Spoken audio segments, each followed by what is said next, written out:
Baiklah, Assalamualaikum warahmatullahi wabarakatuh. Hari ini kita akan sambung pembelajaran kita iaitu bab 5 ikatan kimia bagi bab 5.7 sebatian ion dan sebatian kovalen.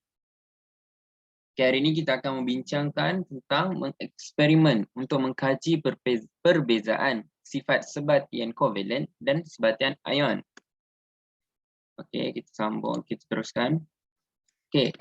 Antara sebatian ion dan juga sebatian kovalen, mereka berdua ada perbezaan sifat fizik. Okey. Hari ini kita akan kupas ataupun kita akan belajar tentang contoh sebatian ion dan juga sebatian kovalen. Kedua, sifat daya tarikan antara dua sebatian ini. Ketiga, takat lebur dan takat didih untuk sebatian ion dan sebatian kovalen. Keempat, adakah sebatian ini boleh mengkonduksikan elektrik? Dan yang kelima adalah tahap keterlarutan sebatian ion dan juga sebatian kovalen. Okay, baiklah. Yang pertama kita akan tengok kepada contoh.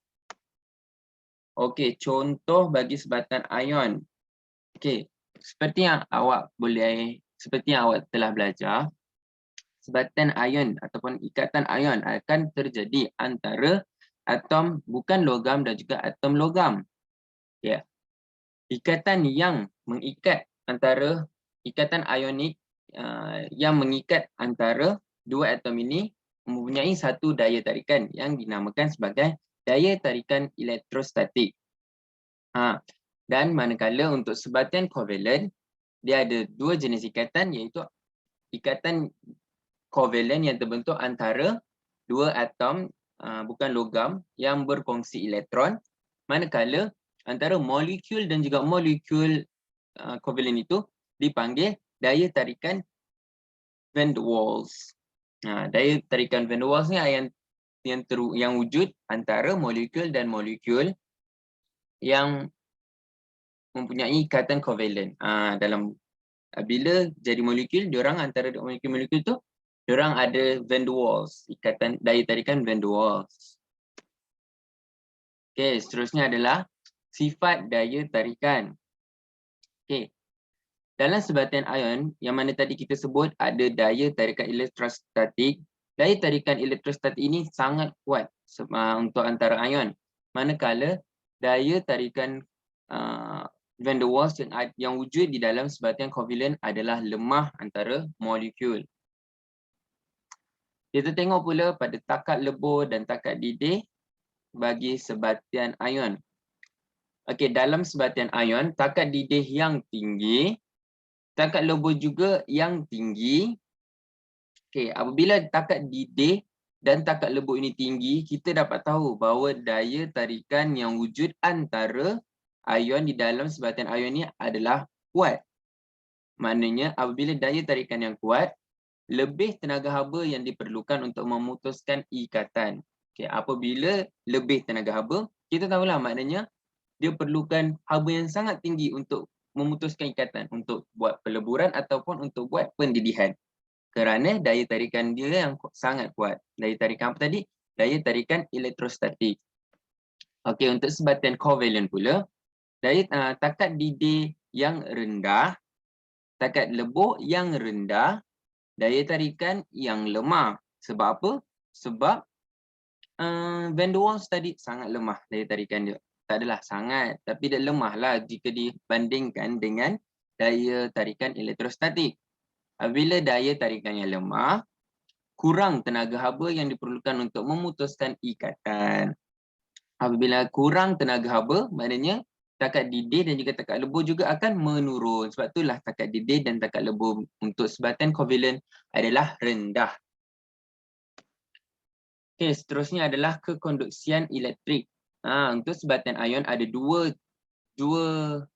jenis ataupun dua sifat.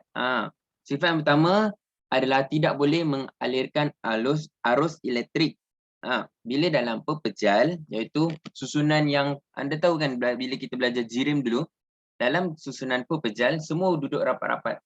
Tak ada ruang pun antara atom-atom itu. Maknanya sama juga dalam sebatian ion. Ha. Kalau dia dalam keadaan pepejal, ion yang ion itu tersusun rapat antara satu sama lain. Maknanya ion tidak bergerak bebas. Apabila ion tidak bergerak bebas, tiada arus elektrik yang boleh dialirkan. Manakala apabila sebatian ion ini dalam keadaan larutan aqueous ataupun leburan, arus elektrik dapat dialirkan kerana ion bergerak bebas. Apabila ion bergerak, barulah elektrik boleh dialirkan. Sebab elektrik ni elektron. Bila elektron tu nak elektrik ni dialirkan melalui pergerakan elektron. Maknanya bila ion bergerak, barulah elektrik boleh dialirkan. Terlepas pula. Okey, sebatian kovalent pula tidak boleh mengalirkan elektrik sama ada dalam keadaan pepejal, leburan ataupun larutan aqueous kerana sebatian kovalent tidak ada ion. Itu je dia punya point. Kerana sebatian kovalent berada dalam keadaan molekul bukan ion. Okey, sifat fizik yang terakhir adalah keterlarutan. Okey, keterlarutan sebatian ion di dalam air adalah larut. Maksudnya sebatian ion ni boleh larut di dalam air.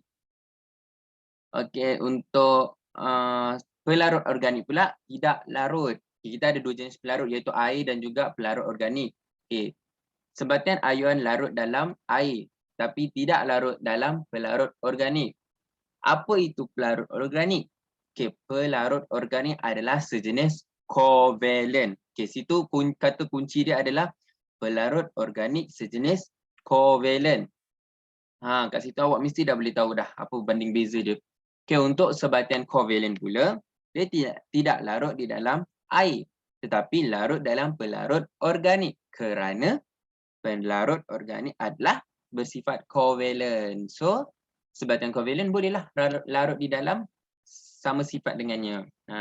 So kat situ kita boleh nampak untuk sebatian ion awak boleh ingat pelarut dia adalah air.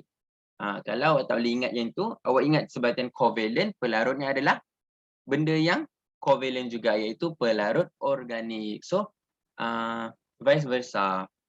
So, untuk sebatian ion dia berlawanan. Macam tu. Okey, seterusnya kita akan belajar tentang struktur sebatian kovalent. Terdapat dua jenis struktur molekul bagi sebatian kovalent, iaitu struktur molekul ringkas dan struktur molekul gergasi. Dua saya typo. Apakah perbezaan antara modul molekul ringkas dengan modul gergasi sebatian kovalent? Okey, kita tengok. Dalam sebatian kovalent yang ringkas, molekul ringkas, kita ada contoh dia adalah karbon dioksida ataupun air. Sebatian kovalent yang sangat ringkas yang kecil-kecil je antara karbon dioksida ataupun air. Okey, struktur dia adalah kecil dan ringkas. Okey, air ni kecil, gas ni kecil, susunan dia semua kecil je. Selalunya akan ada dalam bentuk pepejal ataupun cecair ataupun gas. Pepejal ni ais lah, contohnya ais. Ais kita keraskan dia masih H2O tapi dia dalam bentuk pepejal. Okey, kalau anda dapat bezakan antara ais, air dan juga gas, mesti anda dapat tahu bahawa takat lebur dan juga takat didih dia adalah rendah. Okey, kenapa saya cakap macam tu? Contoh ais, pepejal. Ais tu awak letakkan kat dalam suhu bilik pun dah boleh cair. Maknanya takat lebur dia sangat rendah. Takat lebur. Lebur maknanya daripada pepejal pergi kepada cecair. Itu lebur. Sangat rendah kan? 27 dah boleh melebur dah. Okey, apabila kita cakap pasal takat lebur yang sangat rendah ataupun takat didih yang sangat rendah, kita dapat tahu dekat situ maknanya ikatan kimia yang terbentuk adalah lemah. Ikatan kovalent yang kuat tetapi ikatan van der Waals yang lemah menyebabkan takat lebur dan juga takat didih mereka adalah rendah untuk CO2. Untuk sebatian kovalent molekul gergasi pula, kita ada contoh iaitu permata. diamond ataupun silikon dioksida. Untuk silikon dioksida. Okay, struktur dia adalah sangat besar struktur kimia dia lah. Kalau barangnya kecil je macam permata kan kecil je kan. Tapi dia punya struktur dalaman tu besar dan dia selalunya dalam bentuk pepejal. Okay. Bila kita sebut pasal permata, kita tahu kan diamond ni kita nak cairkan dia bukan senang. So kat situ kita tahu takat lebur dan takat diding untuk permata ataupun sifat sebatian kovalent molekul gas ini adalah sangat tinggi untuk dua-duanya. Takat lebur dia tinggi, takat diding dia pun tinggi. Bila kita cakap pasal takat lebur yang sangat tinggi dan juga takat diding yang sangat tinggi, maknanya ikatan antara dua molekul ni sangat kuat. Tapi ini satu molekul je. Itu yang dia gergasi sebab dia cantum banyak terus. Dia tak ada satu ni jadi molekul, lepas tu satu ni jadi molekul, okey rapat baru jadi satu bahan macam CO2 ke CO2 kan gas ni. Banyak-banyak rapat dan ada van der Waals tu yang rendah tadi, van der Waals. Baru molekul dengan molekul dia rapat yang ringkas tadi, bila dia rapat ada daya tarikan van der Waals. Itu yang boleh dileburkan ataupun dididihkan senang antara molekul-molekul. Tapi dalam sebatian kovalent molekul gergasi, kita tak ada van der Waals sebab kita bukan kaitkan antara molekul dengan molekul. Kita satu molekul ni tapi dia cantum banyak antara atom-atom. Itu menjadikan ikatan kovalent dia yang sangat kuat. Bila ikatan dia terlalu kuat, maknanya kita perlukan tenaga haba yang lebih lah. Bila tenaga haba yang lebih, takat lebur dan juga takat didih akan meningkat. Okey. Itu yang kita akan belajar hari ni, iaitu tadi kita recap balik. Dah, terima kasih dah. So, kita recap balik apa yang kita belajar hari ni, iaitu perbezaan sifat antara sebatian ion dan juga sebatian kovalent. Sifat-sifat adalah sifat daya tarikan, takat lebur didih dan takat lebur dan juga takat didih, kekonduksian elektrik dan juga keterlarutan dia. Kemudian kita juga ada sentuh untuk bahagian jenis-jenis molekul, jenis-jenis molekul sebatian kovalent, iaitu molekul ringkas dan juga molekul gergasi. Baiklah, itu saja untuk hari ini. Sekian, terima kasih.